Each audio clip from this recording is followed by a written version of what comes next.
Everyone, continue करते हैं chapter accounts of companies. आज की क्लास में हम करेंगे सेक्शन 134। सेक्शन कोई मुश्किल सेक्शन नहीं है, पर दिक्कत यह है बहुत ज्यादा लेंथी सेक्शन है। इतना ज्यादा इसमें मैटर है, इतना ज्यादा मैटर है कि शायद पढ़ते पढ़ते थक जाएं, मैं पढ़ाते पढ़ाते थक जाऊं। अब मेहनत तो बच्चों आप लोगों को इसमें करनी पड़ेगी, क्योंकि देखिएगा जब हम पढ़ेंगे इसे मैं आप लोगों के साथ डिस्कस करूंगा, लेकिन आपको मालूम चलेगा चीजें बहुत बहुत सिंपल है। इसमें हम क्या पढ़ते हैं आपको उसका आइडिया दे देता हूँ। हम पढ़ते हैं बोर्ड्स रिपोर्ट। तो बोर्ड्स रिपोर्ट बनाई जाएगी, बोर्ड ऑफ डायरेक्टर्स आपको इसमें बहुत बहुत सारे डिस्क्लोजर देने हैं। सेक्शन 134 वो डिस्क्लोजर्स बताता है, और इवन कई अदर सेक्शंस में भी मेंशन आ जाता है कि कुछ और बातों को भी डिस्क्लोज किया जाएगा इन द बोर्ड्स रिपोर्ट। सो आज की क्लास में तो हम ओनली पढ़ेंगे 134 के डिस्क्लोजर से। अब 134 में हम एक तो पढ़ेंगे बोर्ड्स रिपोर्ट, एक पढ़ेंगे हम बात कि अगर आप एक स्मॉल कंपनी हो या आप एक ओपीसी हो तो आपकी बोर्ड्स रिपोर्ट में उतनी सारी चीजें लिखने की जरूरत नहीं होगी आपको बोर्ड ऑफ डायरेक्टर्स, जितनी चीजें लिखनी होती है किसी और कंपनी को। तुम कहेंगे अगर आप ओपीसी या हो आप स्मॉल कंपनी तो आपकी बोर्ड्स रिपोर्ट होगी समराइज, उसी को नाम दिया गया एब्रिज्ड बोर्ड्स रिपोर्ट। फिर एक टॉपिक हम पढ़ेंगे जिसमें बात करेंगे कि बोर्ड्स रिपोर्ट को कौन साइन करेगा। साथ ही साथ 134 में हम पढ़ेंगे जो फाइनेंशियल स्टेटमेंट्स हैं उनको कौन साइन करेगा। तो फाइनेंशियल स्टेटमेंट्स की साइनिंग, साथ ही साथ फाइनेंशियल स्टेटमेंट्स का अप्रूवल, साथ ही साथ फाइनेंशियल स्टेटमेंट्स का सबमिशन टू द ऑडिटर, ये सारी चीजें हमने पढ़नी है इन सेक्शन नंबर 134। तो भी तो एक काम करते हैं, देखते हैं सबसे पहले ये सेक्शन में क्या क्या पढ़ना है। आपको सेक्शन 134 में एक पढ़ना है बोर्ड्स रिपोर्ट। इसमें हम कहेंगे ये बोर्ड्स रिपोर्ट किस कंपनी की है, for every company other than OPC and small company. तो अगर आप ओपीसी और स्मॉल कंपनी में कवर नहीं होते हो तो आपको बोर्ड्स रिपोर्ट में सारे डिस्क्लोजर देने हैं जो मैं अभी आपको पेजेस में दिखा रहा हूं। देन हम इसी में एक चीज पढ़ेंगे, बोर्ड्स रिपोर्ट की साइनिंग के लिए क्या बोले गए हैं प्रोविजंस की, कौन साइन करेगा, छोटी सी चीज है वैसे ये तो। इसके बाद हम पढ़ेंगे contents of abridged board's report. Abridged board's report कौन बना सकता है, ओनली दो तरीके की कंपनीज, अगर आप ओपीसी हो स्मॉल कंपनी हो। ये टॉपिक आपका अपने आप हो जाएगा अगर आपने बोर्ड्स रिपोर्ट पढ़ ली for any other company. Any other company मतलब any company other than OPC and small company, तो आपको बहुत बहुत सारे डिस्क्लोजर्स देंगे। उनमें से कुछ चुनिंदा डिस्क्लोजर्स आपको देने होंगे अगर आपको ओपीसी और स्मॉल कंपनी, तो ये सारे पॉइंट्स कवर जरूर हो जाएंगे जब हम पढ़ेंगे boards report of any other company. अब आती है चीज, ये हमारे लिए काफी इंपॉर्टेंट टॉपिक होगा, approval and signing of financial statements. कि फाइनेंशियल स्टेटमेंट्स को अप्रूव कौन करेंगे, कैसे करेंगे, साइन कौन करेगा, सबमिट किया जाएगा टू द ऑडिटर, किस समय सबमिट किया जाएगा, ऑडिटर्स रिपोर्ट को अटैच किया जाएगा with the financial statements and issue circulation publication of various documents. So इसमें जो मेन पॉइंट्स होंगे ये शुरू के ये 3 पॉइंट्स मेन होंगे। सो ये सब चीजों का कवरेज करना है और सब चीजें आती हैं सेक्शन 134 में। अब पढ़ने के हम यहाँ पर अप्रोच क्या रखेंगे, मैं एक रीडिंग तो लूंगा। जब मैं एक रीडिंग दे रहा हूं तो मुझे लगेगा जहां जहां कुछ ऐसे शब्द हैं जो आपको समझ में आने मुश्किल हो सकते हैं, वहां मैं आपको एक्सप्लेनेशन दूंगा, उनका बैकग्राउंड दूंगा। लेकिन जहां मुझे लगेगा कि ये वर्ड्स आपको इजीली खुद से पढ़ के समझ में आ जाएंगे, वहां पर मैं टाइम नहीं लगाऊंगा, सिंपली अंडरलाइन करूंगा, या अंडरलाइन करने की जरूरत भी नहीं होगी तो ऐसे ही छोड़ दूंगा। सो आप लोगों का काम क्या होगा, आप लोगों को इसे बहुत अच्छे से पढ़ना है, याद करना है। मुझे ये नहीं लगता कि आपके पास कोई डायरेक्ट क्वेश्चन आ जाएगा, थियरी क्वेश्चन, कि आप कंटेंट्स ऑफ बोर्ड्स रिपोर्ट बताओ। अगर आ गया तो आप सारे कंटेंट्स लिख नहीं सकते, चाहे आपको पता भी हो। आई बिलीव ये इतना लंबा टॉपिक है, शायद 3 घंटे लग जाए आपके पूरे के पूरे, अगर आप इस पूरे सेक्शन 134 को लिखो। अगर आपको सारी बात याद हो तो जब एग्जामिनर से पूछेगा तो सिलेक्टिवली किसी एक पर्टिकुलर पॉइंट पर क्वेश्चन बनाएगा, ना कि कोई डायरेक्ट क्वेश्चन बनाएगा। सो थोड़ा सा चैलेंजिंग तो जरूर है इस सेक्शन को प्रिपेयर करना, ऑल्दो ये मुश्किल नहीं है समझना, एनालाइज करना। चलिए boards report, contents of board's report, section 134 subsection number 3 में दिए गए हैं। Boards report shall be attached. अब मैंने आप लोगों के साथ ये वर्ड्स यूज किए हुए हैं। जब भी हम बात करते हैं अटैच की, तो 2 डॉक्यूमेंट्स को हम अटैच करते हैं विद द फाइनेंशियल स्टेटमेंट्स। एक है बोर्ड्स रिपोर्ट और एक है ऑडिटर्स रिपोर्ट। तो दोनों के लिए ही वर्ड आता है अटैच। तो बोर्ड्स रिपोर्ट भी अटैच की जाती है फाइनेंशियल स्टेटमेंट के साथ, ऑडिटर्स रिपोर्ट को भी अटैच किया जाता है फाइनेंशियल स्टेटमेंट के साथ। Both report shall be attached to the financial statement laid before the company in GM। और यहाँ GM का मतलब कौन सी GM है, GM means AGM है। ये बात वैसे हम पढ़ चुके हैं। जब फाइनेंशियल स्टेटमेंट्स रखी जाती हैं मेंबर्स के सामने इन द AGM, किस मकसद से कि वो अडॉप्शन करें, उसी के साथ रखी जाएगी। बोर्ड रिपोर्ट भी अटैच होगी, board report with the financial statement. The board report shall include the following matters. अब लिस्ट लंबी शुरू हो गई। Web address if any where annual return has been placed. Company आप एक एनुअल रिटर्न बनाते हो एज पर सेक्शन नंबर 92, जिसमें बहुत सारी डिस्क्लोजर्स देते हो। फॉर एग्जांपल उसे आप डिस्क्लोजर देते हो, अपनी कंपनी के शेयर्स बताए जाते हैं, डिवेंचर्स बताए जाते हैं, साथ में शेयर होल्डर्स कौन कौन है, दैट मींस मेंबर्स कौन कौन है, डिवेंचर होल्डर्स कौन कौन है डायरेक्टर्स कंपनी के, कौन है मैनेजर, कौन है सेक्रेटरी, ऐसी बहुत सारी डिटेल्स होती हैं। आपको पूरी एनुअल रिटर्न को इंक्लूड नहीं करना बोर्ड रिपोर्ट में, सिंपली एनुअल रिटर्न आप अपनी वेबसाइट के ऊपर अपलोड कर दीजिए और उस वेबसाइट का जो एड्रेस होगा उस एड्रेस को आप प्रिंट कर दीजिए in the board report. Number of meetings of the board, पूरे साल में बोर्ड ऑफ डायरेक्टर्स आपने कितनी मीटिंग्स की हैं। डायरेक्टर्स रिस्पांसिबिलिटी स्टेटमेंट, ये भी हम डिटेल्स पढ़ लेंगे। सेक्शन 134 सबसेक्शन 5 में कुछ डिटेल्स लिखी गई हैं, अभी हमें पढ़ने को मिलेंगी। Details in respect of frauds reported by auditors under section 143(12) other than those which are reportable to CG. तो 143(12) में कौन से फ्रॉड्स होते थे, एक फ्रॉड्स होते थे जिनका अमाउंट था ₹1 करोड़ और मोर, और दूसरे थे जो है लेस देन ₹1 करोड़। जो 1 करोड़ और मोर वाले होते थे उनके लिए सीजी को रिपोर्ट करता था ऑडिटर, लेकिन जो 1 करोड़ से कम के होते थे उसके लिए ऑडिटर तुम सीजी को रिपोर्ट नहीं करते थे, तुम सिंपली उसकी जानकारी देते थे to the audit committee, to the board, और बोर्ड उसके आगे डिस्क्लोजर देता था अपनी बोर्ड रिपोर्ट में। तो ये बात आ गई, आपने ऑडिटर रिपोर्ट किया बोर्ड को और बोर्ड ने इसे इंक्लूड किया अपनी रिपोर्ट में। A statement on declaration given by independent directors as per section 149(7). तो 149(7) से पहला ही जो सबसेक्शन है वो है 149(6), और 149(6) बताता है कि आप इंडिपेंडेंट डायरेक्टर तभी बन पाओगे जब आप नहीं हो एमडी, जो आप नहीं हो डब्ल्यूटीडी, जो आप नहीं हो नॉमिनी डायरेक्टर, और साथ ही साथ आप आगे दी गई 6 शर्तें भी पूरी करते हो। तो डिक्लेरेशन जो दिया जाता है 149(7) में वो क्या होता है, वो यही होता है कि जो 149(6) की शर्तें हैं वो मैं पूरी करता हूं, मैं इंडिपेंडेंट हूं। In case of a company which is required to constitute the nomination and remuneration committee, अब ये कमेटी किन्हें बनानी होती है, तो इसके लिए सेक्शन 178 पढ़ते हैं, साथ में एक रूल नंबर 6 है वो पढ़ते हैं, तो हमें पता चलता है कुछ कंपनीज के लिए बनाना जरूरी होता है नॉमिनेशन एंड रेमुनरेशन कमेटी। इस कमेटी के 2 मेन काम होते हैं जो इसके नाम से पता चलते हैं, नॉमिनेट करना कुछ लोगों को, दैट मींस कुछ लोगों को चुनना, किस मकसद से, डायरेक्टर्स की पोजीशन पर और सीनियर मैनेजमेंट की पोजीशन के लिए, और रेमुनरेशन फिक्स करना डायरेक्टर्स की, सीनियर मैनेजर्स की, इवन अदर एम्प्लॉइज की। तो अगर कंपनी ऐसी है जिसने एनआरसी बनाई हुई है, क्योंकि इसे एनआरसी बनाना जरूरी है एज पर सेक्शन 178, तो डिस्क्लोज किया जाएगा कंपनी की पॉलिसी ऑन डायरेक्टर्स अपॉइंटमेंट। इसमें मतलब क्या क्या बातें ध्यान में रखी जाती हैं डायरेक्टर्स को अपॉइंट करते वक्त, एंड रेमुनरेशन फिक्स करते वक्त क्या क्या बातों को क्राइटेरिया बनाकर रेमुनरेशन फिक्स की जाती है, including criteria for determining qualifications, positive attributes, independence of a director and other matters. साथ में क्या क्या क्राइटेरिया है जिससे हम देखते हैं कि आप क्वालिफाइड हो डायरेक्टर बनने के लिए या नहीं हो, हमारी कंपनी डायरेक्टर बनने लायक हो, इसे कह लीजिए क्वालिफिकेशंस का मतलब आ रहा है एबिलिटी की बात, क्या हमारी कंपनी में डायरेक्टर बनने लायक हो, पॉजिटिव एट्रीब्यूट्स, क्या क्या ऐसी पॉजिटिव चीजें हैं जो अगर आप में होंगी तो आप डायरेक्टर बनाए जाओगे, अदरवाइज नहीं बनाए जाओगे, इंडिपेंडेंस को चेक करने के क्या क्या क्राइटेरिया है हमारे, ये सारी चीजें। If such policies made available on companies website, अब पॉइंट ही कहता तो क्या है, आप कंपनी की पॉलिसी को लिखो। अब हो सकता है किसी कंपनी की policy with respect to these matters हो सकता है 200 पेज की आए, तो तुम कहेंगे बड़ी दिक्कत हो गई, बोर्ड रिपोर्ट तो कितनी बड़ी बन जाएगी, इस एक पॉइंट ई की वजह से 200 पेजेस प्रिंट करने पड़ रहे हैं। तो आपकी 200 पेजेस प्रिंट ना करो, उसका एक तरीका है, ऑल्टरनेट है, आप कंपनी की वेबसाइट पर ये पूरी पॉलिसी को अवेलेबल करा दो, जो पढ़ना चाहेगा वो कंपनी की वेबसाइट पे आके पढ़ लेगा।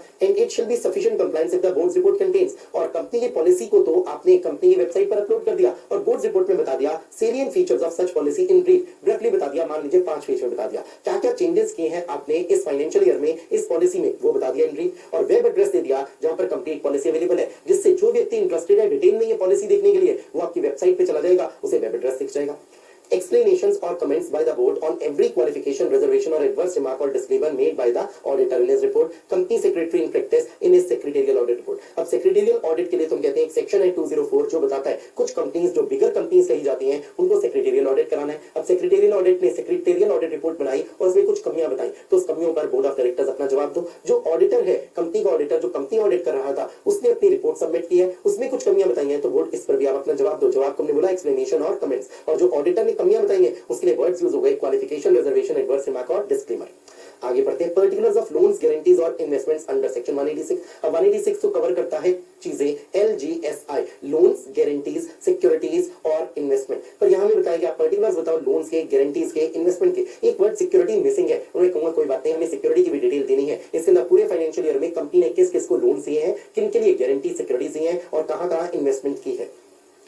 Clause number H, particulars of contracts or arrangements with related parties referred to in section 188 in form AOC2। अब related parties के लिए एक section 188 है, साथ में एक रूल नंबर 15 भी दिया गया है जिसमें बताया गया है कि कौन कौन सी ट्रांजैक्शंस हैं जिनके लिए आपको रिलेटेड पार्टी ट्रांजैक्शन का कंप्लायंस करना होगा। तो इसमें हम पढ़ते हैं सब सेक्शन 1 ही आ जाता है 188 का, उसमें मेरे पास 7 क्लॉजेज होते हैं और 6 ट्रांजैक्शंस दी गई हैं। तो अगर कोई रिलेटेड पार्टी के साथ ट्रांजैक्शन की गई है तो उसके फुल डिस्क्लोजर दोगे और किस फॉर्म में दोगे, फॉर्म भी बताया गया AOC2। The state of the companies affairs, पूरे साल में कंपनी ने कैसा परफॉर्म किया, प्रॉफिट आया है, लॉस आया है, ये बताएंगे। The amounts if any propose to be transfer to reserves, इसके लिए हम बात करते हैं कि सेक्शन 123 है जो हमें बताता है कि कंपनी, ये तुम्हारी डिस्क्रिप्शन है कि अगर तुम्हें प्रॉफिट हुआ है, तुम डिविडेंड डिक्लेयर करना चाहते हो, डिविडेंड डिक्लेयर करो, अगर रिजर्व्स में कुछ भी ट्रांसफर करना चाहते हो करो, ना करना चाहो ना करो, कितना अमाउंट रिजर्व्स में ट्रांसफर करो, तुम्हारी डिस्क्रिप्शन है। सो कितना अमाउंट बोर्ड प्रपोज कर रहा है कि रिजर्व्स में ट्रांसफर किया जाए, ये बताया जाए। अमाउंट ऑफ डिविडेंड प्रपोज्ड और रिकमेंडेड बाय द बोर्ड, हम वर्ड यूज करते हैं जब तक इंटरिम डिविडेंड की बात ना हो रही हो तब तक हम कहते हैं डिक्लेरेशन ऑफ डिविडेंड किसका काम है, मेंबर्स का। तो बोर्ड का क्या काम है, बोर्ड का काम है डिविडेंड को प्रपोज करना, रिकमेंड करना। बोर्ड ने कितना डिविडेंड प्रपोज या रिकमेंड किया कैसे पता चलता है हमें, बोर्ड रिपोर्ट को देखकर पता चल जाता है। Material changes and commitments, if any, affecting the financial position of the company, which have occurred between the end of the financial year of the company to which the financial statement relate and the date of board's report। आपका financial year तो खत्म हो गया 31 मार्च को, suppose 31 मार्च 2019 को, और अब जो बोर्ड रिपोर्ट बन रही है वो बन रही है मान लेते हैं किसी पर्टिकुलर दिन, सपोज 1 जुलाई 2019 को। जिस दिन बोर्ड रिपोर्ट बन रही है उस दिन और फाइनेंशियल ईयर एंड के दिन, इस पीरियड के लिए बोला गया है, मान लेते हैं कोई काफी बड़े चेंजेस हुए हैं। इन्हें आप चेंजेस को ऐसे बोल सकते हो, मान लेते हैं कंपनी की एक फैक्ट्री थी, उस फैक्ट्री में आग लग गई, नुकसान हुआ, इंश्योरेंस भी नहीं था, तो मैंने बोलेंगे मटेरियल चेंजेस हैं जिनका डिस्क्लोजर दो। किसी ने हमारे अगेंस्ट कोई सूट फाइल किया है, कोर्ट में जाकर कोई सूट इंस्टीट्यूट किया है और हमसे डैमेजेस क्लेम किए हैं, इन डैमेजेस का भी शायद हमें प्रोविजन बनाने की बात हो, इसका डिस्क्लोजर दो in the boards report. Conservation of energy, energy conserve करने के लिए हमने क्या क्या स्टेप्स लिए हैं, क्या ले रहे हैं, इनकी खूब सारी डिटेल अभी हमें पढ़ने को आगे मिल जाएगी। टेक्नोलॉजी एब्जॉर्प्शन के लिए पढ़ने को मिलेगा, foreign exchange earnings and outgo के लिए मिलेगा। तो ये जो क्लॉज है इसकी डिटेल तो भी हम पढ़ लेंगे थोड़ी देर के बाद ही। A statement indicating development and implementation of a risk management policy for the company, including identification therein of elements of risk, if any, which, in the opinion of the board, may threaten the existence of the company. एक example ले सकते हैं। Supposedly आप कोई business में हो, जो business है आपका टेलीकॉम बिजनेस, अच्छा खासा बिजनेस चल रहा है, अच्छे खासे पैसे कमा रहे हो, पर मालूम चलता है कोई एक नया प्लेयर आया। सपोजिंगली अब मैं कहता हूँ पुराने समय की बात ही ले लेते हैं, 2017 में एक नया प्लेयर आ गया, सपोज रिलायंस जियो के नाम से, जिसने सर्विसेज लॉन्च की और जिसने ऐसी ऐसी ऑफर्स दे दी जिससे आपको लगता है कि हमारा तो बिजनेस बहुत प्रॉफिटेबल था, पर अब तो मतलब एक बड़ी थ्रेट है, शायद हम बिजनेस से ही बाहर हो जाएंगे। तो इस बात को भी आप डिस्क्लोज करो कि आपने एक रिस्क मैनेजमेंट पॉलिसी बनाई है जिसमें कुछ आपने ऐसे मेजर्स लिखे हुए हैं जिससे आप इस रिस्क से निपट पाओगे। तो आपकी रिस्क मैनेजमेंट पॉलिसी क्या है, कैसे आप आइडेंटिफाई करते हो रिस्क को, कैसे निपटते हो। आगे पढ़ते हैं clause 4, the detail about the policy developed and implemented by the company on corporate social responsibility initiatives taken during the year. इसे हमने बहुत डिटेल में पढ़ना है, एक सेक्शन पढ़ेंगे 135। तो सीएसआर के लिए हमने क्या क्या काम किया है, क्या क्या एक्टिविटीज की हैं, हम अपनी इस पॉलिसी में लिखते हैं, तो उसे हम पढ़ लेंगे, 135 में क्लैरिटी आ जाएगी। अब ये पॉलिसी भी हो सकता है बहुत बड़ी पॉलिसी हो, 50 पेज 100 पेज की हो, तो बेटर आप इसका भी क्या करो, वेब एड्रेस दे दो इन द बोर्ड रिपोर्ट और ब्रीफ में बता दो क्या चेंजेस हुए हैं, क्या इसके सेलिएंट फीचर्स हैं। पूरी पॉलिसी को मत प्रिंट करो in the board report. Same बात जो हमने पहले पढ़ी थी पॉलिसी के लिए, अगर आप देखोगे आप इस तरीके से बना सकते हो, ये एक लिंकिंग, ये दोनों पॉइंट्स बिल्कुल बिल्कुल सेम है, जरा सा भी कोई फर्क नहीं है। तो अगर पॉलिसी को अपनी कंपनी की वेबसाइट पर अवेलेबल करा दिया है, सफिशिएंट होगा कि बोर्ड रिपोर्ट पे आप ज्यादा बात मत डिस्क्लोज करो, सेलिएंट फीचर्स बता दो, सीएसआर पॉलिसी के चेंजेस क्या हुए इस फाइनेंशियल ईयर में सीएसआर पॉलिसी में वो बता दो, और वेब एड्रेस बता दो जहां पर कंप्लीट पॉलिसी अवेलेबल है। A statement indicating the manner in which formal annual evaluation of the performance of the board, committees of the board and of individual directors has been made। अब क्या चीज है, आमतौर पे हम देखते हैं जो टॉप मैनेजमेंट है वो मिडिल लेवल मैनेजमेंट का अप्रेजल करती है, लोअर लेवल मैनेजमेंट का भी अप्रेजल होता है और तब उनको प्रमोशन मिलती है या तब उन्हें उनकी सैलरी वेजेस में इंक्रीज मिलती है। पर क्या टॉप मैनेजमेंट के लिए भी कोई तरीका होना चाहिए? तो बोर्ड रिपोर्ट बताएगी कि हमने फॉर्मल एनुअल इवेल्युएशन का एक तरीका रखा है, ये अप्रेजल है एक तरीके का। अप्रेजल में क्या काम होगा, देखा जाएगा किस इंडिविजुअल डायरेक्टर ने कितना अच्छा परफॉर्म किया है, देखा जाएगा कमिटीज ऑफ द बोर्ड जो बनाई जाती है, for example audit committee, stakeholders relationship committee, nomination and remuneration committee, उन कमेटीज ने कैसे काम किए, कैसा परफॉर्म किया है, पूरे के पूरे बोर्ड की परफॉर्मेंस कैसी है। तो ये सारी बातें एक स्टेटमेंट में लिखकर बताई जाएगी कि किस तरीके से एनुअल इवेल्युएशन होता है, हर साल इवेल्युएशन होता है कमिटीज का, बोर्ड का, इंडिविजुअल डायरेक्टर्स का। पर ये बात सारी कंपनीज के लिए मैंडेटरी नहीं की गई, बड़ी कंपनीज के लिए। बड़ी कंपनियां मतलब अगर आप लिस्टेड कंपनी हो या लिस्टेड नहीं भी हो तो आप एक पब्लिक कंपनी हो, आपकी paid up capital 25 crore rupees और मोर, तब आप बड़ी कंपनी हो, तब आपको ये स्टेटमेंट में डिस्क्लोजर देना होगा किस तरीके से इवैल्यूएशन किया गया है। Point number Q, such other matters as may be prescribed, और बहुत सारी मैटर्स प्रिस्क्राइब्ड है, वो भी पढ़ने होंगे तो भी बात खत्म नहीं होगी, तो और डिस्क्लोजर्स आएंगे एज प्रिस्क्राइब्ड अंडर रूल 8 सब रूल नंबर 5। अब आती है बात, ये जो डिस्क्लोजर्स आपको देने हैं, अभी हमने पढ़ा कहां के हैं डिस्क्लोजर्स, क्या पढ़ा है कि हमने डिस्क्लोजर्स कहां देने हैं, हमने पढ़ा है बोर्ड रिपोर्ट में देने हैं। अब पढ़ते हैं बोर्ड रिपोर्ट में ये देने हैं डिस्क्लोजर्स। पहली बात तो लॉ मेकर्स ने लिखी सेक्शन 134 में, फिर आगे का, अगर ये जो डिस्क्लोजर्स लिखे गए हैं पॉइंट्स ए टू क्यू में have been included in the financial statement, अगर आपने फाइनेंशियल स्टेटमेंट में ही डिस्क्लोज कर दिए तब इन डिस्क्लोजर्स को रेफर किया जाएगा इन द बोर्ड रिपोर्ट और रिपीट नहीं किया जाएगा। इनका बहुत लॉजिकल सी बात है, फाइनेंशियल स्टेटमेंट में अगर कंपनी लिख देगी तो बोर्ड रिपोर्ट में डुप्लीकेशन करने की, रिपीट करने की जरूरत नहीं है। बोर्ड रिपोर्ट में रेफर कर दिया जाए कि ये सारे पॉइंट्स या इनमें से कुछ पॉइंट्स हमने डिस्क्लोज किए हुए इन द फाइनेंशियल स्टेटमेंट। और फाइनेंशियल स्टेटमेंट में आमतौर पर डिस्क्लोज कैसे करते हैं, बाय वे ऑफ नोट्स। चलिए आते हैं सेकंड नंबर का पॉइंट, डायरेक्टर्स रिस्पांसिबिलिटी स्टेटमेंट की बात आई थी कि डायरेक्टर्स रिस्पांसिबिलिटी स्टेटमेंट में कुछ डिस्क्लोजर्स होते हैं वो बोर्ड रिपोर्ट का हिस्सा होंगे। तो कहेंगे डायरेक्टर्स रिस्पांसिबिलिटी स्टेटमेंट क्या है, बोर्ड रिपोर्ट का हिस्सा है। अब डायरेक्टर्स रिस्पांसिबिलिटी स्टेटमेंट में क्या क्या लिखा जाता है, खूब सारे पॉइंट्स उन्हें देखते हैं। अगर आप इसे याद करना चाहते हैं, बहुत सारे पॉइंट्स याद हो जाएंगे। आप एक वर्ड अकाउंटिंग को अपने दिमाग में लाइए और सोचिए अकाउंटिंग से रिलेटेड क्या क्या इंपॉर्टेंट वर्ड्स आपने पढ़े हैं। जैसे अकाउंटिंग स्टैंडर्ड्स पढ़ा है, जैसे आपने अकाउंटिंग पॉलिसीज पढ़ा होगा, आपने अकाउंटिंग अजम्पशन पढ़ा होगा, आपने अकाउंटिंग रिकॉर्ड्स पढ़ा होगा। तो ऐसे वर्ड्स अगर आपके दिमाग में आ गए तो देखिएगा ये डायरेक्टर्स रिस्पांसिबिलिटी स्टेटमेंट करना आसान हो जाएगा। फॉर एग्जांपल मैं कुछ वर्ड्स को मार्क करता हूं, एएस अकाउंटिंग स्टैंडर्ड्स की बात हो गई, अकाउंटिंग पॉलिसीज हो गई, अकाउंटिंग एस्टिमेट्स हो गए, मैं अकाउंटिंग से रिलेटेड वर्ड्स को भी ले रखा हूं, अकाउंटिंग रिकॉर्ड्स आ जाएगा, अकाउंटिंग अजम्पशन आ जाएगा। गोइंग कंसर्न आप लोगों ने ऑडिट में पढ़ा होगा, ये एक अकाउंटिंग अजम्पशन होती है। तो अगर आपके दिमाग में वर्ड अकाउंटिंग अजम्पशन आ गया तो फंडामेंटल अकाउंटिंग अजम्पशन है, ये बहुत इंपॉर्टेंट अकाउंटिंग अजम्पशन है। गोइंग कंसर्न आपको दिमाग में आ जाएगा अकाउंटिंग अजम्पशन से। चलिए नाउ ये वर्ड्स अगर आप देखो तो आपको कई सारे पॉइंट्स तो याद हो जाएंगे। अब आगे खुद से अगर आप तुक्का लगाओ, अकाउंटिंग स्टैंडर्ड्स के लिए डायरेक्टर्स आपकी क्या रिस्पांसिबिलिटी होनी चाहिए? रिस्पांसिबिलिटी होनी चाहिए, आप बताओ क्या एएस को हमने कंप्लाई किया, क्या एएस को हमने फॉलो किया? अगर फॉलो नहीं किया तो बताओ कौन से एएस को फॉलो नहीं किया? क्या क्या मेन डिपार्चर्स है? डिपार्चर्स का मतलब डिविएशन है। हमने यही एक वर्ड डिविएशन को यूज किया था जो हम पढ़ रहे थे सेक्शन नंबर 129 लिखा गया था फाइनेंशियल स्टेटमेंट्स जब भी बनाओगे तो वो जरूर कंप्लाई करेंगी अकाउंटिंग स्टैंडर्ड से। पर अकाउंटिंग स्टैंडर्ड्स को कंप्लाई नहीं करती है फाइनेंशियल स्टेटमेंट्स, तो हम डिविएशन बताते थे, रीजंस बताते थे, फाइनेंशियल इफेक्ट बताते थे। लगभग ऐसी ही बात यहां गई, बस शब्द बदल गए। डिविएशन की जगह वर्ड हो गया डिपार्चर्स, आगे वर्ड हो गया प्रॉपर एक्सप्लेनेशन। प्रॉपर एक्सप्लेनेशन का मतलब हुआ रीजन दो और फाइनेंशियल इफेक्ट दो। बात बिल्कुल सेम है जो 129 में लिखी थी, बस हल्का सा शब्दों का फर्क हो गया। Point number B, whether the directors had selected such accounting policies। अब अकाउंटिंग पॉलिसी की अगर बोला जाए सबसे बड़ी खासियत क्या होनी चाहिए? वो कंसिस्टेंटली अप्लाई होनी चाहिए। तो हम बताएंगे कि हमने अकाउंटिंग पॉलिसीज को कंसिस्टेंटली अप्लाई किया है। अकाउंटिंग एस्टिमेट्स के लिए हम बोलेंगे क्या वो रीजनेबल एंड प्रूडेंट है? क्योंकि जब सपोज आप कोई एस्टिमेट करते हो, आप एस्टिमेट करते हो कितने होंगे बैड डेट्स, तो क्या बैड डेट्स के लिए अगर आपने प्रोविजन बनाया 5% का, क्या कोई कह सकता है मैंने तो वेरीफाई किया और ये 5% गलत है? आप बैड डेट्स के प्रोविजन को कभी वेरीफाई नहीं कर सकते क्योंकि एक एस्टिमेट है। तो एस्टिमेट के लिए हम वर्ड वेरीफाई नहीं लाते, हम वर्ड्स लाते हैं क्या ये रीजनेबल है, क्या ये प्रूडेंट है, क्या ये ट्रू एंड फेयर व्यू देते हैं of the state of affairs.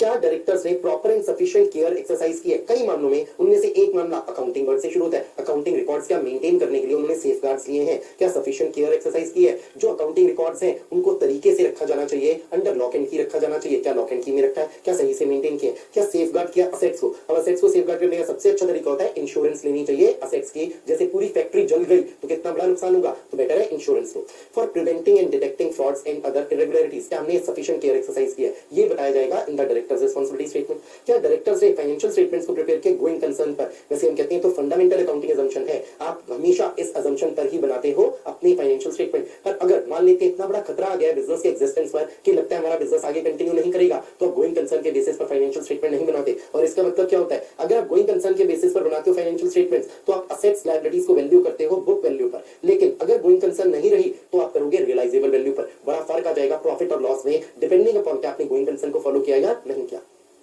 अब आती है चीज पॉइंट नंबर ई, इसमें कोई अकाउंटिंग वर्ड नहीं आ रहा, सो हम देखेंगे अलग वर्ड्स हैं।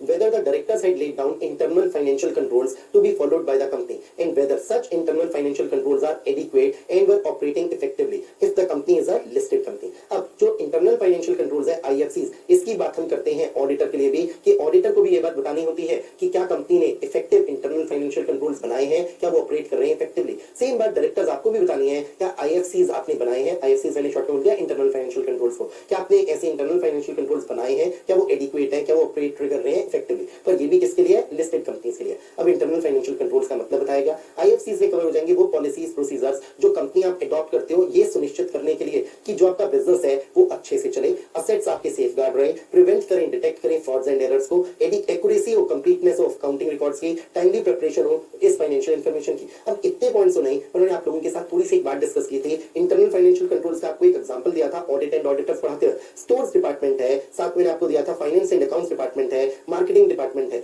ये सारे डिपार्टमेंट्स हैं। अब इससे क्या चीज होगी? आपने कई सारे लोगों का जिम्मा लगाया हुआ है जब कोई भी रॉ मटेरियल परचेज किया जाता है, परचेज डिपार्टमेंट भी है। अब इतने सारे डिपार्टमेंट से अलग अलग लोग हैं तो मिलीभगत करके फ्रॉड करना मुश्किल काम है। पर अगर एक ही व्यक्ति को ये सारे जिम्मे दे दिए गए होते तब हम कहते हैं फ्रॉड होने के चांसेस ज्यादा थे। तो हम चाहते हैं इंटरनल फाइनेंशियल कंट्रोल जोन, इसका मतलब एक काम जो भी काम है वो कई लोगों में डिवाइडेड हो, बिना मिलीभगत के फ्रॉड ना हो पाए, क्योंकि मिलीभगत होना इतना आसान नहीं होता। कोई ना कोई एक इंसान तो अच्छे एथिक्स वाला निकल आता है या डरपोक निकल आता है, वो साथ नहीं देता है फ्रॉड करने में। तो हम चाहेंगे ऐसे होने चाहिए इंटरनल फाइनेंशियल कंट्रोल्स जिससे कि हम रोक पाए फ्रॉड्स को, हम रोक पाए एरर्स को भी। सो यही वर्ड्स आपको बोले हम असेट्स को सेफगार्ड करें, ऐसे कंट्रोल्स बनाइए, prevention and detection of frauds, accuracy, completeness, जिससे कि बिजनेस अच्छे से मैनेज हो रहा है और फाइनेंशियल इंफॉर्मेशन सही समय पर बन रही है, एक्यूरेट बन रही है। ये सारी चीजें सुनिश्चित की जाती हैं जिन जिन तरीकों से, उन्हें आप बोल देते हो internal financial controls.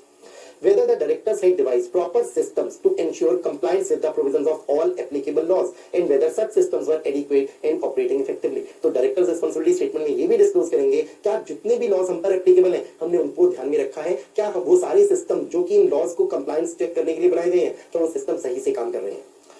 Conservation of energy को लेकर बोर्ड रिपोर्ट में सब डिस्क्लोजर्स होंगे, हमने क्या क्या कदम उठाए हैं हम एनर्जी को कंजर्व करें। फॉर एग्जांपल हम अदर सोर्सेज ऑफ एनर्जी को यूज करें, हम सोलर एनर्जी यूज कर रहे हैं, हम टाइडल एनर्जी यूज कर रहे हैं, हम हो सकता है विंड एनर्जी यूज कर रहे हैं। सो अगर हम कोई और एनर्जी का सोर्स यूज कर रहे हैं हम उसका डिस्क्लोजर देंगे, हमने क्या क्या स्टेप्स लिए, steps taken for utilising alternate sources of energy. इसे मैंने इसी में ही डिस्कस कर लिया कि हम दूसरे सोर्सेज को यूज कर रहे हैं, ऑल्टरनेट सोर्सेज जो कि रिन्यूएबल सोर्सेज है। रिन्यूएबल मींस जो कभी खत्म नहीं होंगे, जैसे सोलर एनर्जी है। Capital investment on energy conservation equipments. अब अगर आप सोलर प्लांट को लगाते हो जिससे कि इलेक्ट्रिसिटी जनरेट होगी, तुम कहेंगे इसके लिए आपने कितना खर्चा किया है, वो डिस्क्लोज करो। टेक्नोलॉजी एब्सॉर्प्शन, आमतौर पर हम कहते हैं इंस्टॉल्ड कैपेसिटी, आप लोग कॉस्टिंग में कंसेप्ट पढ़ते हो, ये होती है मैक्सिमम कैपेसिटी जिस पर कोई फैक्ट्री काम कर सकती है। पर जनरली हम देखें कि आप 100% ऑफ इंस्टॉल्ड कैपेसिटी यूटिलाइज कर पाते हो, नो, ये 100 से कुछ कम ही रहता है। तो टोटल बेस्ट यूज आप नहीं कर पाते अपनी फैसिलिटीज का। हम कहेंगे हमने क्या क्या कोशिश की है जिससे कि हम ऐसी टेक्नोलॉजी ले आए जिससे कि हम सेव कर पाए एनर्जी को और हम एफिशिएंसी ला पाए। तो हो सकता है हमने कोई टेक्नोलॉजी इंपोर्ट की हो सकता है कोई जॉइंट वेंचर किया हो टेक्नोलॉजी को लेने के लिए। फॉर एग्जांपल हम इंडिया की एक कंपनी है पर हम जर्मनी की एक कंपनी से टाई अप करते हैं और जर्मनी की कंपनी से टेक्नोलॉजी खरीदते हैं, किस बात के लिए, अपनी मैन्युफैक्चरिंग करने के लिए। Benefits derived like product improvement, cost reduction, product development और इंपोर्ट सब्स्टिट्यूशन। जो आप नई टेक्नोलॉजी लाओगे तो उससे कुछ फायदे होंगे, जैसे हमारे प्रोडक्ट्स की क्वालिटी इंप्रूव होगी, कॉस्ट रिडक्शन होगी, हमने टेक्नोलॉजी में पैसा खर्चा पर हमारी मैन्युफैक्चरिंग कॉस्ट पर यूनिट शायद कम हो जाएगी, ये बताएंगे। क्या हमने कोई नया प्रोडक्ट डेवलप किया इस टेक्नोलॉजी को यूज करके। इंपोर्ट सब्स्टिट्यूशन, कि पहले में कोई प्रोडक्ट इंपोर्ट करना पड़ता था क्योंकि हमारे पास टेक्नोलॉजी नहीं थी, अब टेक्नोलॉजी आ गई, हम खुद मैन्युफैक्चर करते हैं, इंपोर्ट नहीं करना पड़ता। कितनी अच्छी बात है, इंपोर्ट पर हमारा खर्चा भी नहीं होता। अगली बात हम बोलेंगे फॉरेन एक्सचेंज बच जाता है। In case of imported technology imported during last 3 years, जो कि रिकॉन कर रहे हो मींस कैलकुलेट कर रहे हो from the beginning of the financial year, तो हम बताएंगे पिछले 3 साल में जो हमने टेक्नोलॉजी इंपोर्ट की है उसकी डिटेल्स देंगे। कौन सी टेक्नोलॉजी इंपोर्ट की उसका नाम बताएंगे, किस ईयर में इंपोर्ट की, क्या टेक्नोलॉजी को हमने फुली एब्जॉर्ब कर लिया, एब्जॉर्ब का मतलब यूज कर लिया, यूटिलाइज किया। अगर टेक्नोलॉजी को फुली एब्जॉर्ब नहीं किया तो areas where absorption has not taken place and reasons hereof. हमने टेक्नोलॉजी इंपोर्ट कर ली पर हम मैन्युफैक्चरिंग में उसे यूज ही नहीं कर रहे, तो क्यों यूज नहीं कर रहे ये बताएंगे। Expenditure incurred on research and development, हमने कितना खर्चा किया डायरेक्टली खुद अपने रिसर्च एंड डेवलपमेंट के लिए और मे बी अदर्स को भी दिया कुछ डोनेशन रिसर्च एंड डेवलपमेंट के लिए, ये बताएंगे। Foreign exchange earnings and outgo, export किया तो हमने फॉरेन एक्सचेंज अर्न किया, अगर इंपोर्ट किया तो फॉरेन एक्सचेंज का आउटगो हुआ, ये बताएंगे। कितना अर्न किया और कितना हमारा आउटगो हुआ। सो आउटगो मींस आउटफ्लो हो गया और अर्न किया मींस इनफ्लो हो गया। इनफ्लो क्यों होता है एक्सपोर्ट से, आउटगो क्यों होता है इंपोर्ट से। चलो, requirement of furnishing above information shall not apply to a government company engage in producing defence equipment. आप डिफेंस इक्विपमेंट बनाने वाली कोई गवर्नमेंट कंपनी आपको एक फायदा दे दिया, आपको ये 3 डिस्क्लोजर्स नहीं देने। 3 कौन से, इसे मैं 3 तरह बोल देता हूं, C foreign exchange earning and outgo, B बोल देता हूं टेक्नोलॉजी एब्जॉर्प्शन को, ए बोल देता हूं कंजर्वेशन ऑफ एनर्जी को। तो ये एबीसी वाले डिस्क्लोजर्स देने की जरूरत नहीं है, गवर्नमेंट कंपनी और डिफेंस इक्विपमेंट बनाते हो। अदर मैटर्स प्रिस्क्राइब, अब हमने बात की थी बोर्ड रिपोर्ट में अदर मैटर्स प्रिस्क्राइब होंगे, ये वो बात आ गई। फाइनेंशियल समरी और हाइलाइट्स, इसमें कई सारी रेशियोज कंपनी कैलकुलेट करके दे देती है जिससे पता चलता है suppose return on capital employed, कितना पैसा एम्प्लॉय किया था उस पर कितने % की रिटर्न आई है, ये बता देते हैं। GP ratio, not profit ratio, ऐसी कुछ रेशियोज बता देंगे। Change in the nature of business, क्या हमने कोई नया बिजनेस शुरू किया है ये बताएंगे। डिटेल्स ऑफ डायरेक्टर्स और केएमपी हु वर अपॉइंटेड और have resigned during the year, KMP का मतलब क्या है 2 क्लॉज 51 हमें बता देता है। सो हमने नए डायरेक्टर्स अपॉइंट किए, या हो सकता है कोई डायरेक्टर छोड़ के चला गया, कोई केएमपी को अपॉइंट किया या कोई केएमपी छोड़ के चला गया, वो बताएंगे। Names of companies which have become or cease to be subsidiaries, joint ventures or associate companies during the year. तो इस पूरे साल में हमारी कोई सब्सिडरी नई बन गई या पुरानी थी पर अब सब्सिडरी नहीं रही क्योंकि हमने उसमें जो शेयर्स खरीदे हुए थे वो शेयर्स बेच दिए। सपोज आपके पास 55% की शेयर कैपिटल थी किसी सब्सिडरी में, अब आपने बेच दिए 35%, आपके पास बचे 20%, वो सब्सिडरी नहीं रही पर एसोसिएट कंपनी बन गई क्योंकि 20% की शेयर होल्डिंग है, ये डिस्क्लोजर देंगे। Details relating to deposits covered under chapter 5 of the companies act 2013, तो हमने डिपॉजिट्स लिए हैं सपोज पब्लिक से, सपोज मेंबर से, कितने डिपॉजिट्स लिए हैं, एक्सेप्ट किए ये बताएंगे। रिमेन अनपेड और अनक्लेम, डिपॉजिट्स हमने लिए थे सपोज 2 साल के लिए, 2 साल बीत गए, हम रीपे करने को तैयार हैं पर डिपॉजिटर अपने पैसे ही नहीं ले रहा, अनक्लेम्ड है। या हो सकता है हम गलती कर रहे हैं, कंपनी गलती कर रही है, पे नहीं कर रहे। Where there has been any default in repayment of deposits or payment of interest thereon during the year, and if so, number of such cases and the total amount involved. Suppose company आपकी गलती है, आपने deposits लिए थे पर आप पैसा है नहीं आपके पास, आप पे नहीं कर रहे, ये डिफॉल्ट है। तो आप बताओगे कितने केसेस हुए हैं जिसमें आपने डिफॉल्ट किया, कितना अमाउंट इन्वॉल्व है फाइनेंशियल ईयर के बिगनिंग में, मैक्सिमम कितना पहुंचा था इस फाइनेंशियल ईयर के दौरान, एंड ऑफ द ईयर में कितना अमाउंट है जो कि पेबल है। The details of deposits which are not in compliance with the requirements of chapter 5, अब चैप्टर 5 में हम पढ़ते हैं, हमें सेक्शन 73 मिल जाता है जिसके तहत डिपॉजिट लेने की कुछ लीगल रिक्वायरमेंट्स बताई गई हैं। वो डिपॉजिट्स आप लेते हो मेंबर से, सेक्शन 76 आ जाता है जिसमें लीगल रिक्वायरमेंट्स बताई गई हैं। अगर आप पब्लिक से लेना चाहते हो डिपॉजिट्स, तो क्या आपने कोई ऐसे डिपॉजिट्स हैं जो इस सेक्शन 73(2) या सेक्शन 76 के कॉन्ट्रावेंशन करके एक्सेप्ट किए हैं। The details of significant and material orders passed by the regulators. अब रेगुलेटर में तो कवर हो जाएगा, अगर आप कोई बैंकिंग कंपनी हो तो आरबीआई आपका रेगुलेटर है, टेलीकॉम कंपनी हो ट्राई आपका रेगुलेटर है, इंश्योरेंस कंपनी हो आईआरडीएआई आपकी रेगुलेटर है। तो जो भी रेगुलेटर है या कोर्ट्स है या ट्रिब्यूनल्स है, क्या इन्होंने कोई ऐसा ऑर्डर पास किया है जिससे लगता है कि आपका बिजनेस बंद हो जाएगा, वह गोइंग कंसर्न नहीं रहोगे, ये बात बताओगे। Details in respect of adequacy of internal financial controls with reference to financial statement। IFCs का डिस्क्लोजर तो देना था लिस्टेड कंपनीज को, पर आप लिस्टेड कंपनी नहीं भी हो तो भी आप अपने IFCs के बारे में बताओगे, पर अब IFCs पूरे बिजनेस के लिए नहीं, ओनली फाइनेंशियल स्टेटमेंट्स के लिए क्या एडिक्वेट है ये बताओगे। A disclosure as to whether maintenance of cost records as specified by CG under section 148 is required by the company and accordingly such accounts and records are made and maintained। 148 दो बातें cover करता है, CG rules बनाकर prescribe कर सकती है कि आपको कॉस्ट रिकॉर्ड्स मेंटेन करने होंगे, और दूसरी बात CG रिकॉर्ड्स बनाकर कह सकती है आपको कॉस्ट ऑडिट कराना होगा। तो अगर CG ने आपके लिए रूल्स बनाकर बोला है कॉस्ट रिकॉर्ड्स बनाने हैं, तो आप इस पर डिस्क्लोजर दोगे कि हमारे लिए रिक्वायरमेंट बताई है CG ने कि हमें कॉस्ट रिकॉर्ड्स बनाने हैं, और हम बताएंगे कि हमने कॉस्ट रिकॉर्ड सही तरीके से मेंटेन किए हैं, बनाए हैं।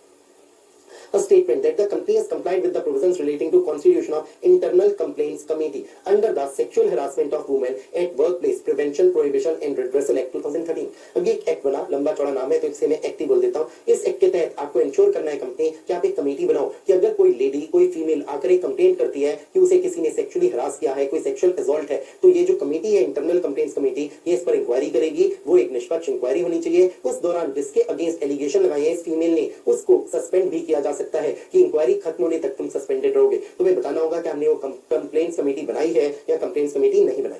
चलिए, scope of board's report as per rule 8 sub rule 1 the board's report shall be prepared based on stand alone financial statement of the company। अब क्या मतलब है stand alone financial statement का? मान लेते हैं आप H लिमिटेड हो और आपकी सब्सिडरीज है S1 S2 S50 करके 50 सब्सिडरीज हैं। जब H लिमिटेड की बोर्ड रिपोर्ट बनेगी तो उस बोर्ड रिपोर्ट में ओनली H लिमिटेड आपकी ही इंफॉर्मेशन दी जाएगी, सब्सिडरीज की इंफॉर्मेशन नहीं दी जाएगी। अगर मैं कहूँ ये पॉइंट नंबर ए है तो पॉइंट नंबर ए ने कहा सब्सिडरीज की इंफॉर्मेशन को इंक्लूड नहीं किया जाएगा इन द बोर्ड रिपोर्ट। किसकी इंफॉर्मेशन को इंक्लूड किया जाएगा? ओनली कंपनी की। इसी को हमने बोला स्टैंड अलोन बेसिस। पर अब पढ़ेंगे पॉइंट नंबर बी जो सब्सिडरीज की बात को करेगा, एसोसिएट कंपनीज की बात को करेगा। Board report shall contain a report on the highlights of performance of the subsidiaries and associate companies and their contribution to the overall performance of the company during the period under report. क्या subsidiaries और associates के लिए थोड़ी बहुत बात करेंगे? हम कहेंगे बिल्कुल, उतनी डिटेल नहीं लिखेंगे सब्सिडरीज और एसोसिएट कंपनीज के लिए जितनी डिटेल एच लिमिटेड तुम्हारे लिए लिखी जा रही है, पर सब्सिडरीज और एसोसिएट्स के हम हाइलाइट्स को बताएंगे। तो क्या क्या हाइलाइट्स रही हैं इसके मतलब सब्सिडरीज ने कितना प्रॉफिट कमाया जिसकी वजह से एच लिमिटेड तुम्हारी भी प्रॉफिटेबिलिटी बढ़ गई, क्योंकि जब सब्सिडरी प्रॉफिट कमाती है डिविडेंड देती है तो डिविडेंड आपको मिलता है। एच लिमिटेड आप शेयर होल्डर होते हो सबसे बड़े सब्सिडरी के, तो हमें ये बताना है कि सब्सिडरीज की प्रॉफिटेबिलिटी की वजह से होल्डिंग कंपनी को कितना बेनिफिट मिला। सेम वे एसोसिएट कंपनीज की प्रॉफिटेबिलिटी से होल्डिंग कंपनी को कितना ज्यादा कंट्रीब्यूशन मिला, ये बताएंगे। अब आते हैं साइनिंग ऑफ बोर्ड्स रिपोर्ट पर। Board's report and any annexures thereto टू। एनेक्शर बनाने की जरूरत आमतौर पे नहीं पड़ती, लेकिन मान लेते हैं आपको लगता है कि बोर्ड्स रिपोर्ट बहुत बड़ी बन रही है, बोर्ड्स रिपोर्ट ही 500 पेज की बन जाएगी, तो एक काम किया जाए बोर्ड्स रिपोर्ट में फॉर एग्जांपल हम कहते हैं हमें evaluation of board of directors committees individual directors के बारे में लिखना था। ये इवैल्यूएशन ही हमारा 20 पेज का बन रहा है, तो हम इवैल्यूएशन को 20 पेज का ना बनाकर इवैल्यूएशन के लिए 5 लाइंस लिखते हैं और एक एनेक्शर दे देते हैं कि अगर आप इन 5 लाइंस के लिए डिटेल पढ़ना चाहते हैं तो आपको 20 पेज पढ़ने को मिल जाएंगे। एनेक्शर नंबर 1 में, एनेक्शर नंबर 2 में अपने पास से एनेक्शर्स की नंबरिंग कर दो। सो आप एनेक्शर्स बोर्ड रिपोर्ट दोनों की साइनिंग की बात कर रहे हैं। कौन साइन करेगा इस बोर्ड रिपोर्ट को और एनेक्शर को? साइन करेगा chairperson of the company if he is authorised by the board. Board ने अगर ऑथराइज किया हुआ है, अब पॉसिबल है बोर्ड ने ऑथराइज ही नहीं किया चेयरपर्सन को, या ये भी मुमकिन है चेयरपर्सन अपॉइंट ही नहीं किया गया है कंपनी का, ये भी मुमकिन होता है। तब हम 1 में ना आकर 2 में आ जाएंगे। एटलीस्ट 2 डायरेक्टर साइन करेंगे इस बोर्ड रिपोर्ट को, उनमें से एक होगा managing director if the chairperson of the company is not authorised. तो या तो चेयरपर्सन अकेला साइन करेगा, बोर्ड रिपोर्ट पर केवल एक साइन होंगे, या हो सकता है चेयरपर्सन ऑथराइज्ड ही नहीं है या चेयरपर्सन ही नहीं है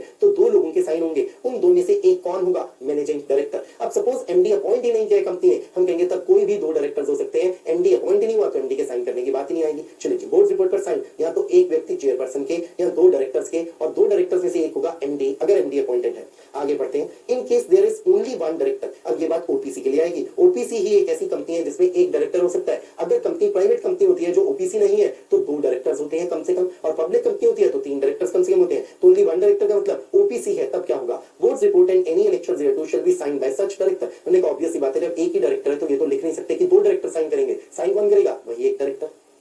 चलिए आते हैं अगले टॉपिक पर, वो है एवरेज बोर्ड रिपोर्ट बनाने की बात in case of OPC and small company. अब यहाँ की मेहनत केवल एक मामले में है, आपको जितने पॉइंट्स यहाँ लिखे मिल रहे हैं ये सब पॉइंट्स अभी मैंने आपको पढ़ाए थे। जो पॉइंट्स पढ़ाए थे अभी बोर्ड रिपोर्ट के वो थी कंपनी अदर देन ओपीसी और स्मॉल कंपनी, पर अब हम पढ़ रहे हैं ओपीसी स्मॉल कंपनी। अगर आप देखोगे ओपीसी स्मॉल कंपनी के लिए डिस्क्लोजर्स बहुत लिमिटेड है, ओनली ये डिस्क्लोजर देने हैं, उतने सारे डिस्क्लोजर्स नहीं देने जो other than OPC other than small company के लिए थे। पर यहाँ की मेहनत किस मामले में है, आपको याद रखने हैं एवरेज बोर्ड रिपोर्ट में कौन से पॉइंट्स शामिल हैं, क्योंकि कई सारे पॉइंट्स शामिल नहीं है। एग्जाम में अगर क्वेश्चन आ गया एवरेज बोर्ड रिपोर्ट के आप कंटेंट्स बताओ, तो आपको याद होना चाहिए ओनली ये वाले कंटेंट्स ही लिखने हैं आपने। तो थोड़ी सी मेहनत तो ये भी होगी, आप अलग से याद रखें एवरेज बोर्ड रिपोर्ट में क्या क्या आएगा, या ये याद रख लीजिए क्या नहीं आएगा। बेटर है ये याद रखें क्या आएगा क्या नहीं आएगा, याद रखना ज्यादा मुश्किल है।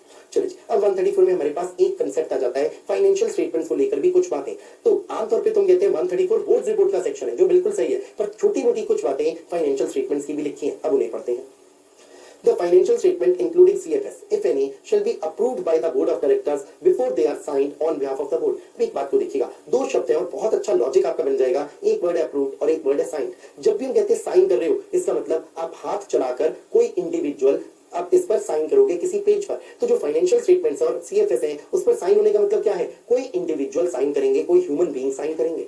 क्या अप्रूवल का मतलब भी यही होता है? मैं कहूंगा बिल्कुल नहीं, अप्रूवल का मतलब अलग है। अप्रूवल कैसे किया जाता है? अप्रूवल किया जाता है बाय मेजॉरिटी वोट। तो बाय मेजॉरिटी वोट में कोई हाथ चलाकर साइन नहीं किए जाते हैं। अब अप्रूवल कैसे होगा? फाइनेंशियल स्टेटमेंट्स को अप्रूव करने के लिए एक बोर्ड मीटिंग बुलाई जाएगी। इस बोर्ड मीटिंग में सपोजिंगली 8 डायरेक्टर्स प्रेजेंट थे, 5 ने वोट कर दिया फेवर में और 3 ने वोट किया अगेंस्ट में। क्या बोर्ड मीटिंग में ये फाइनेंशियल स्टेटमेंट्स अप्रूव हो गए? मैं कहूंगा बिल्कुल हो गए, क्योंकि वोटिंग हुई और सपोज हाथ उठाकर वोटिंग की गई। 5 डायरेक्टर्स ने हाथ उठाया फेवर में और 3 डायरेक्टर्स ने हाथ उठाया अगेंस्ट में। क्या किसी ने कोई साइन किया है? मैं कहूंगा नहीं साइन किया। तो जब भी वर्ड अप्रूव्ड आता है तो अप्रूव्ड का मतलब क्या होता है? हाथ उठाकर वोटिंग हुई है बोर्ड मीटिंग में, और ये अप्रूव मैं किसके लिए बोल रहा हूं फाइनेंशियल स्टेटमेंट्स इंक्लूडिंग सीएफएस के लिए। तो फाइनेंशियल स्टेटमेंट्स इंक्लूडिंग सीएफएस कैसे अप्रूव होती है? ये अप्रूव होती है जब बोर्ड मीटिंग में डायरेक्टर्स हाथ उठाते हैं और वोटिंग करते हैं। फेवर में अगर वोट ज्यादा आ जाते हैं कंपेयर टू अगेंस्ट, हम कहते हैं फाइनेंशियल स्टेटमेंट्स इंक्लूडिंग सीएफएस हो गई हैं अप्रूव। पर साइन कैसे किया जाएगा? साइन करने के लिए तो भाई हाथ चलाने होंगे। कुछ लोग अभी जो हम पढ़ेंगे पॉइंट 2 में साइनिंग में, वो लोग हाथ से साइन करेंगे, तब हम बोलेंगे साइन है। जब भी हम साइन वर्ड लिखते हैं तो लिखते हैं on behalf of the board, कुछ लोग साइन करेंगे। अब हम देखने जा रहे हैं पॉइंट 2, जो कि बहुत इंपॉर्टेंट पॉइंट है।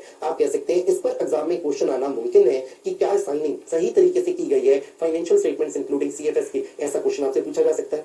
The financial statement including CFS if any क्यों लिखते हैं? हो सकता है आपकी एक सब्सिडरी कोई नहीं है, कोई एसोसिएट कंपनी नहीं है, तो सीएफएस की बात नहीं आएगी। पर अगर आपकी कोई सब्सिडरी या एसोसिएट कंपनी है तो सीएफएस की बात आएगी। तो financial statement including CFS if any shall be signed by the chairperson of the company where he is authorised by the board. बिल्कुल ऐसी ही बात हमने बोर्ड रिपोर्ट के लिए भी पढ़ी थी। तो बोर्ड रिपोर्ट को भी आप साइन करते थे चेयरपर्सन अगर आप ऑथराइज थे। अब देखते हैं अगर चेयरपर्सन आप ऑथराइज नहीं हो by the board to sign these financial statements. आप फर्क को देखिएगा, हम फाइनेंशियल स्टेटमेंट्स की बातें कर रहे हैं, पहले हमने बात की थी बोर्ड रिपोर्ट की। तो फाइनेंशियल स्टेटमेंट साइन करने के लिए चेयरपर्सन ऑथराइज नहीं है, तब financial statement including CFS if any shall be signed bye 2 directors one of whom shall be MD। ये बात भी सेम है बोर्ड रिपोर्ट के लिए, बिल्कुल यही लिखा था कि अगर चेयरपर्सन ऑथराइज नहीं होगा तो बोर्ड रिपोर्ट को साइन करेंगे 2 डायरेक्टर्स, जिनमें से एक होगा MD। पर आगे की ये बात नहीं लिखी गई थी in case of board report. तो बोर्ड रिपोर्ट के लिए ये लाइन थी ही नहीं, यही आपको ध्यान में रखना है, यही इंपॉर्टेंट बात हुई। सीईओ भी साइन करेगा, सीएफओ भी साइन करेगा और सीएस भी साइन करेगा। तो ये 3 लोग भी साइन करेंगे। पर एक बात है, अगर सीईओ अपॉइंट ही नहीं हुआ तो साइन नहीं करेगा, सीएफओ अपॉइंट ही नहीं किया कंपनी ने तो साइन नहीं करेगा, सीएस अपॉइंट ही नहीं किया तो साइन नहीं करेगा। इसे वर्ड्स लिख दिए गए wherever they are appointed। तो अगर अपॉइंट हुए हो आप 3 लोग तो तीनों साइन करोगे, 3 में से 2 पॉइंट हुए वो 2 साइन करेंगे, 1 पॉइंट हुआ वो 1 साइन करेगा, कोई अपॉइंट नहीं हुआ तो ये पॉइंट 2 इग्नोर हो जाएगा। चलिए आगे देखते हैं in the case of OPC. अब ओपीसी है, एक ही डायरेक्टर होता है तो साइन भी कौन करेगा? वही एक डायरेक्टर। तो साइनिंग तो मुझे लगता है कोई मुश्किल काम नहीं है, पढ़ना समझना याद करना। सबमिशन की बात आई, हम किस चीज के सबमिशन की बात कर रहे हैं? Financial statement including CFS. अगर मैं कहूं सबसे पहले क्या काम होता है, अप्रूवल या साइनिंग, तो पहले काम होता है सबसे पहले approval. Financial statement including CFS को किया जाएगा अप्रूव। सेकंड स्टेप क्या होगा? साइनिंग। साइनिंग होगी on behalf of the board. Signing होने के बाद अगला स्टेप आएगा, स्टेप नंबर 3, हम सबमिट कर देंगे ये फाइनेंशियल स्टेटमेंट्स इंक्लूडिंग सीएफएस। किसे सबमिट करेंगे? टू ऑडिटर, जिससे कि ऑडिटर आप अपना ऑडिट कंप्लीट करो और आप ऑडिटर अपनी ऑडिट रिपोर्ट को। तो इसे पढ़ते हैं financial statement including CFS if any shall be submitted to the auditor after they have been approved by the board and signed sign on behalf of the board. तो ध्यान से देखें, सबमिशन की स्टेज कौन सी होगी? सबमिशन होगा बाद में। किसके बाद में? जब अप्रूव भी हो चुके होंगे फाइनेंशियल स्टेटमेंट्स और साइन भी हो चुके होंगे। इसे मैंने कहा स्टेप नंबर 1 हो गया अप्रूवल, स्टेप 2 हो गया साइनिंग ऑफ फाइनेंशियल स्टेटमेंट्स, और उसके बाद में स्टेप नंबर 3 पर हुआ सबमिशन टू ऑडिटर। और इसके बाद हम किसको बोल रहे हैं? Approval of financial statement including CFS, signing of financial statement including CFS, submission of financial statement including CFS to auditor. तो तीनों पॉइंट्स से कौन सा वर्ड कॉमन है? फाइनेंशियल स्टेटमेंट इंक्लूडिंग सीएफएस है। अटैचमेंट ऑफ ऑडिटर्स रिपोर्ट, ये word से आपके साथ डिस्कस कर चुका हूं। जब भी कभी हम बात करते हैं फाइनेंशियल स्टेटमेंट बनाओगे तो उसके साथ में अटैच करोगे दो रिपोर्ट्स, एक बोर्ड रिपोर्ट, एक ऑडिटर्स रिपोर्ट। तो ऑडिटर्स रिपोर्ट को अटैच किया जाएगा टू एवरी फाइनेंशियल स्टेटमेंट। आगे बढ़ते हैं, इशू, सर्कुलेशन और publication of various documents. A signed copy of every financial statement including CFS if any shall be issued, circulated or published along with a copy of any notes annexed to or forming part of such FS। देखो ये तो obvious सी बात है, ना भी लिखी होती तो भी यही बात होता। ऐसे हमने जब पढ़ा था सेक्शन नंबर 129, तो 129 में एक बात साफ साफ लिखी थी, जो भी नोट्स होंगे उन्हें भी माना जाएगा वो फाइनेंशियल स्टेटमेंट का हिस्सा है। तुम कहेंगे जैसे हम बोल रहे हैं कि नोट्स फाइनेंशियल स्टेटमेंट का हिस्सा है, तो ऑब्वियस सी बात है भाई, जैसे आप फाइनेंशियल स्टेटमेंट किसी को दोगे, आप कंपनी हो, आप अपनी फाइनेंशियल स्टेटमेंट दोगे तो साथ में नोट्स भी दोगे। बस लॉ मेकर से क्लैरिफाई कर दिया, जो नोट्स होंगे उन्हें भी एनेक्स किया जाएगा, किसके साथ? फाइनेंशियल स्टेटमेंट के साथ, क्योंकि वो फाइनेंशियल स्टेटमेंट का हिस्सा है। ऑडिटर्स रिपोर्ट को भी साथ दिया जाएगा, बोर्ड रिपोर्ट को भी। तो हमें इस पॉइंट से क्या चीज पता चलती है? हमें एक क्लैरिफिकेशन मिलती है। कंपनी जब भी कभी किसी को तुम अपनी फाइनेंशियल स्टेटमेंट देना, साथ में सीएफएस भी देना, साथ में नोट्स भी देना, ऑडिटर्स रिपोर्ट भी देना, बोर्ड रिपोर्ट भी। ऐसा क्यों लिखा? सोचते हैं, आप एक कंपनी हो और आप किसी बैंक से कोई लोन ले रहे हो। जब बैंक से आप लोन ले रहे हो, बैंक कहता है जी आप हमें अपनी फाइनेंशियल स्टेटमेंट दीजिए। कंपनियां फाइनेंशियल स्टेटमेंट दोगे। क्या फाइनेंशियल स्टेटमेंट ओनली दोगे या साथ में आप और चीजें भी दोगे? मैं कहूंगा अगर आपकी सीएफएस है तो सीएफएस भी दोगे। अगर की बात नहीं है, सीएफएस तो सीएफएस के लिए अगर आएगा, बोर्ड रिपोर्ट के लिए अगर नहीं आएगा। बोर्ड रिपोर्ट तो पक्का बनाओगे ही बनाओगे, हर कंपनी के लिए बनाना जरूरी है। साथ में आप अपनी ऑडिटर्स रिपोर्ट भी दोगे, तो ये डॉक्यूमेंट्स आप पक्का दोगे ही दोगे। क्या आपने नोट्स भी बनाए हैं फाइनेंशियल स्टेटमेंट के साथ? इफ यस, तो आप नोट्स भी दोगे which are annex to financial statement, जो फाइनेंशियल स्टेटमेंट का हिस्सा है। तो लॉ मेकर्स क्या चाहते हैं? आप किसी भी व्यक्ति को, मैंने तो बैंक लिखा है, बैंक और एनी अदर पर्सन, आप जिस भी व्यक्ति को अगर अपनी फाइनेंशियल स्टेटमेंट दोगे तो साथ ये चीजें भी दोगे। अगर आपसे सपोज कोई कहता है बस मुझे अपनी ओनली फाइनेंशियल स्टेटमेंट दे दो, तो भी कंपनी खाली फाइनेंशियल स्टेटमेंट मत देना। आप क्या करना, 134 की रिक्वायरमेंट है, आप ये बाकी चीजें भी जरूर दोगे ही दोगे। तो चाहे कोई मांगेगा फाइनेंशियल स्टेटमेंट, पर आप दोगे सारी की सारी चीजें। चलिए यहाँ हमने खत्म कर दिया सेक्शन नंबर 134। अब इसमें समझने वाली चीजें बहुत कम थी, इससे वाली स्पीड इसमें काफी बढ़ गई। मैंने आप लोगों को थोड़ा सा आइडिया दे दिया, पर याद करना तो बच्चों आपका काम है, आपके लिए जरूरी भी है। सो थोड़ा समय लगाइएगा, इसे याद जरूर करिएगा। Thank you very much everybody, bye bye, take care.